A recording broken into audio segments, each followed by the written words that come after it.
Mengapa hukum rokok ada yang bilang makruh, ada yang bilang haram? Mana yang benar? Menurut anda kira-kira gimana? Coba, begini, saya pernah ceritakan itu hari. Ada seorang guru di Saudi, saya ingatkan kembali, berdialog sama seorang syekh. Syekhnya dibilangin sama guru ini, guru sekolah ya, dia berpendidikan, dia bilang, syekh, kenapa anda mengatakan rokok itu haram? Apa sebabnya? Kata syekhnya, sementara dalam Al-Quran tidak ada dalil menyebutkan rokok secara khusus, nggak ada. Kenapa harus dibilang haram? Kata syekhnya, kau makan apel? Dia bilang iya. Kau makan jeruk? Iya. Baik, ada nggak disebut dalam Al-Quran apel sama jeruk? Dia bilang tidak ada. Baik, itu tidak ada, tapi boleh dimakan. Kenapa? Karena masuk dalam umumnya firman Allah, Allah menghalalkan semua yang baik-baik dan Allah mengharamkan yang khaba'ith, yang buruk, gitu kan? Jadi ulama mengeluarkan kaidah semua yang baik maka halal, semua yang buruk maka haram. Semua subhanallah yang haram itu pasti berefek tidak baik, gitu kan?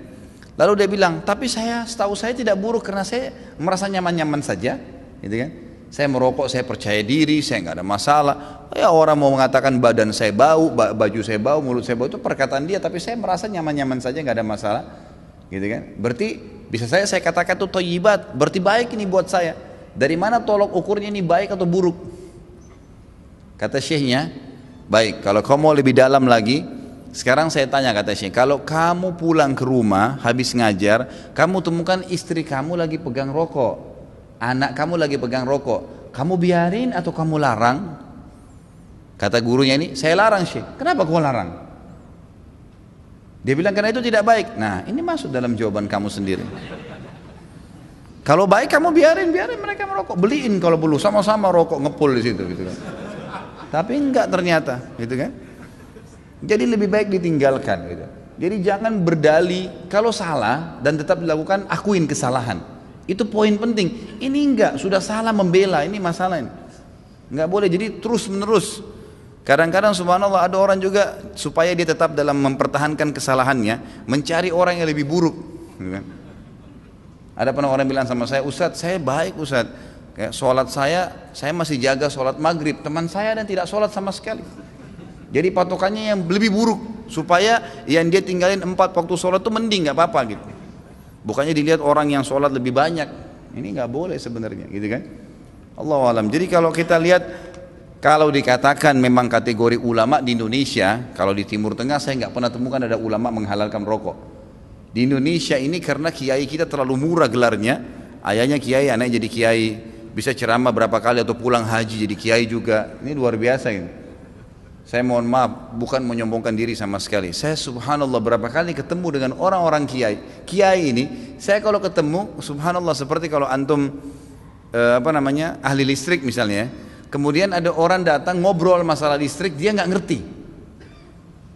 Misalnya ini listrik ini harus dipasang begini, jaringannya begini, terus dia bilang enggak harus begini, tapi dia salah jelas. Antum pastikan teorinya benar, salah ini orang.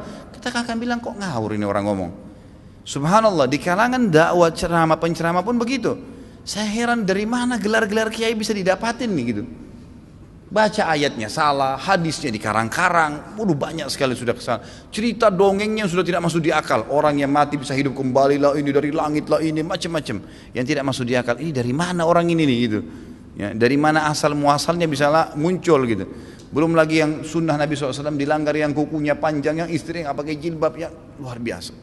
Makanya kata ulama, kalau kau mau melihat seorang alim, kau akan temukan kealiman itu pada diri dan keluarganya. Emang ada ciri di situ, istrinya, anaknya, memang ada ciri kealiman di situ. Ada ilm, alim kan itu maksud dari ilm ya. Ada pengetahuan agama pada diri mereka. Kalau enggak gitu. Ada teman saya, subhanallah, bawa undangan pernikahan tamatan Mesir waktu itu di kota Makassar. Perkawinan saya nggak hadir, nggak sempat hadir gitu.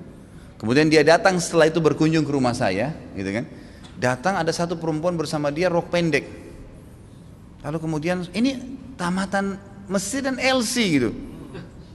Jadi akhirnya saya ngobrol-ngobrol sama dia, ahlan akhi, baik gini-gini. Saya tahunya selama ini orangnya memang teman-teman ini semoga Allah berikan hidayah, malas sekali terjun di dakwah gitu. Jadi mereka pulang, mereka sibuk dengan bisnis, tapi dakwah dilupain. Akhirnya tidak terbentuklah pribadi untuk berdakwah, intinya begitu. Terus saya bilang, mana harim antum? Harim itu istri ya. Oh ini dia dengan malu nunjuk ini di sebelah gitu. istri antum ini Masya Allah. Semoga Allah kasih hidayah ya. Jadi bisa, kenapa nggak nikah dengan wanita yang berjilbab banyak, kesian ngantri, gitu kan? Ngapain harus ngambil orang yang tidak? Ya susah, jadi PR lagi ya. Tapi Allahu alam, ya, masing-masing orang punya cara ya. Jadi kalau kita temukan teman-teman kita yang bergelar kiai ini yang memakruhkan rokok karena dia masih merokok, gitu kan? Emang begitu. Ya semoga Allah kasih dia.